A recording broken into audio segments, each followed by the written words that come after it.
ఏడవకు, ఏదన్నా మాట్లాడి పరిష్కరించుకోవచ్చు. నాకు ఎవరు వద్దు, నేను చచ్చిపోతాను. ఇప్పుడు ఎందుకు నువ్వు చేస్తాను అని అంటున్నావు? అమ్మ నాన్న లేరు, ఉన్నది ఒకతే చెల్లెలు, తను కూడా డ్రగ్స్ కి బానిసై. ఇలాగంతా మాట్లాడితే ఎవరి కోసం జీవించాలి? నేను ఆత్మహత్య చేసుకుంటాను. ఇంకోసారి చేస్తానన్నావు అనుకో, నేను నేనే చంపేస్తాను. ఎవరి కష్టాలంటావు? లైఫ్ లో అన్నిటినీ ఫేస్ చేయక తప్పదు.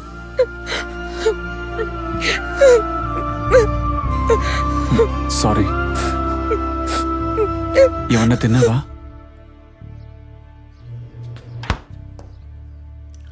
నీకేమన్నా అయితే ముందు జ్యూస్ తాగు. స్టేషన్లో ఒక చిన్న పని ఉంది, ముగించుకొని వస్తాను.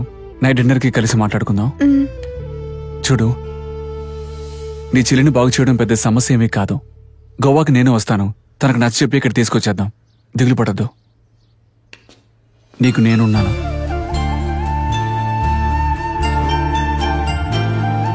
ఏంటమ్మా ఈ టైంలో ఫోన్ చేశావు? నేనిప్పుడు మీకు ఒక విషయం చెప్తాను, పూర్తిగా వినండి. మధ్యలో ఆవు అన్నారంటే మళ్ళీ చెప్పను. సరే. నేను ఏసీపీ ప్రభాకరన్ ఉన్నారు కదా, ఆయన్ని పెళ్లి చేసుకుందామని డిసైడ్ అయ్యాను. Good news. నేను ఈరోజు 2 పెగ్గులు ఎక్కువ తాగడానికి కారణం దొరికింది.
ప్రాణాలుందా చూడు, ఉంటే ఏసే. సరే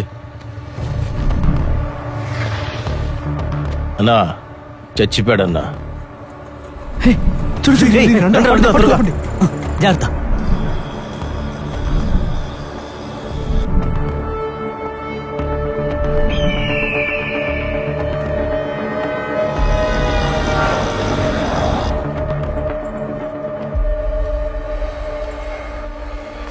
హలో,